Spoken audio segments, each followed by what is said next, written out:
Hello guys, hello Cancer. Welcome dito sa aking channel, Kapalaran 888 Cancer. Alamin natin kung anong messages, vibration, kapay energy para sa lahat. Ito ay general reading. Okay? Last 2 weeks siya ng January 2025 para sa lahat ng Cancer. I hope na makaresonate ka dito. It's a guidance lang guys. So, kung bago ka, please comment down below na bago ka. Okay? Hashtag bago lang. New subscriber, parang ganyan. And yung iba naman, if matagal ka na dito sa aking channel, maraming salamat sa patuloy na panunood.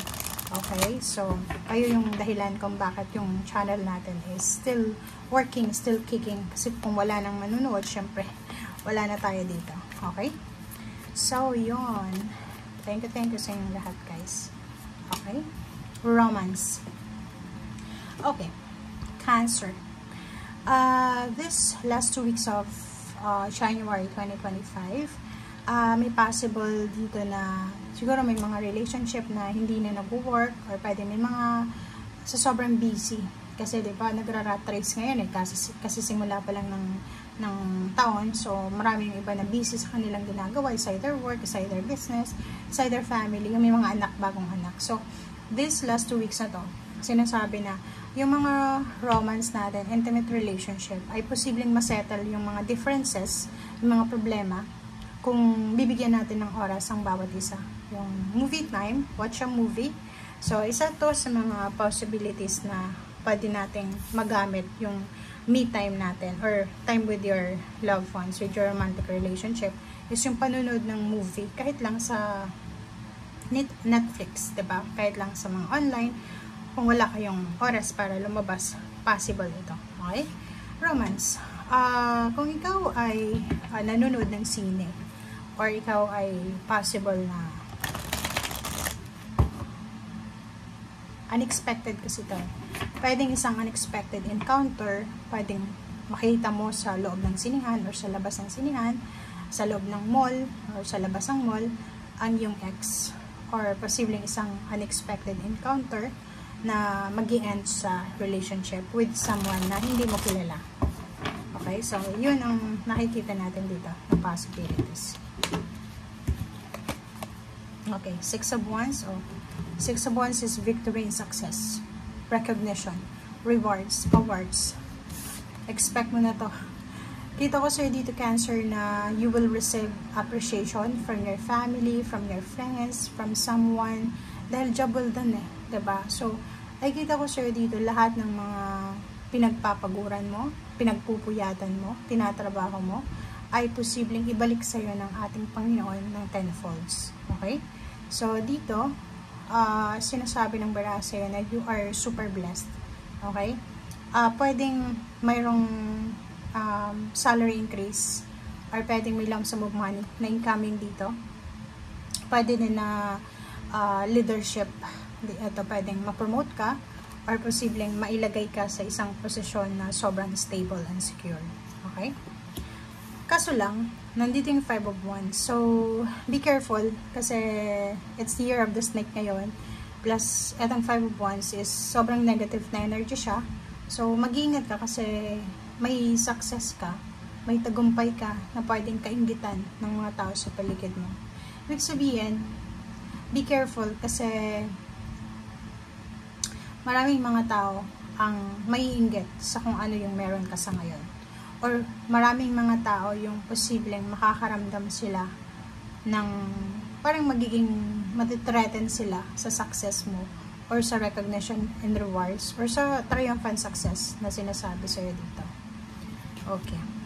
Ang ganda. Napakaraming good news to. Isang napakabilis, isang napaka-positive na news from afar or from near places. So, pwedeng job offer, international or local. It's either makaka-receive ka ng email na, uy, Cancer, you're accepted.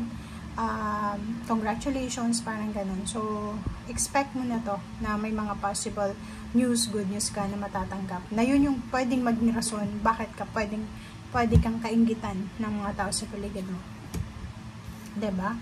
Oh, isang napaka-positive na news regarding money. Nakita ko na to sa general reading mo.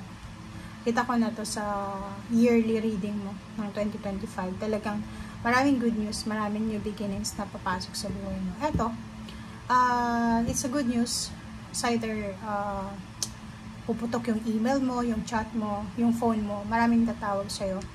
It's a financial wish, okay? It's a manifestation, wish granted.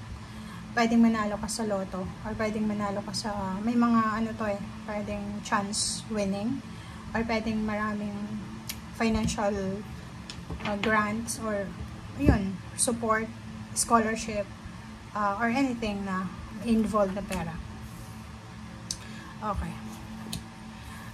If you're single, and then may isang tao na papasok sa buhay mo, or even in a relationship ka, mag-ingat ka kasi it's either temptation to. Kasi if you're not single, hindi ka na dapat nag-entertain ito. But if you're single, okay lang. So, kung single ka, posibleng mahirapan ka dito sa ino-offer sa'yo. It's either offer of relationship, attachment, collaboration, or parang marriage, parang ganun, wedding, parang ganun yung ino-offer sa'yo. Queen of Wands, wow. And, diba? So, usaping trabaho tayo. Trabaho in financial. Sinasabi yun sa'yo na siguro yung trabaho mo last year or few years ago, sobrang mahirap siya. Like, medyo stagnant or parang walang kasigurahan, diba? But, starting January or even February, Chinese New Year, sinasabi sa'yo dito na sobra kang magiging free. Okay? Kung dati is nahihirapan ka sa trabaho mo na, ano mo yun, yung parang stagnant ka, kung papasok ka, tapos kailangan mong, yung gano'n, yung walang freedom. Dito sinasabi na iikot yung Wheel of Fortune, pabor papunta sa'yo. Okay? Cancer. Sinasabi sa'yo dito na ibibigay sa'yo ng universe yung turn. So, pag-ikot na to, papasok siya sa buhay mo. Pwedeng dati, wala kang freedom sa trabaho. Ngayon, hindi. Nabibigyan ka na ng freedom. May chance ka na makapag-decide kung anong oras ka papasok.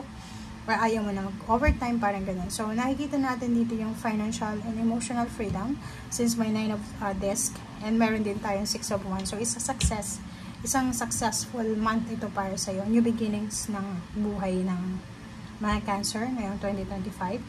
And you will fortune na to sa trabaho. Sa trabaho, may bibigyan ka ng pagkakataon para tumaas yung posisyon sa trabaho. Marinig yung boses mo, parang ganun. Kasi siguro for several years, hindi masyadong napapansin ng mga bosses or ng mga employers mo, ng mga heads, na may right ka din pala. So, this month, nakikita ko sa'yo din, you have the freedom to, may freedom ka na para sabihin kung ano yung gusto mong sabihin, gawin yung mga dapat mong gawin. So, maganda to, maganda. Sobrang ganda ng last 2 weeks of January 2025 para sa'yo. Okay? Thank you guys. Bye!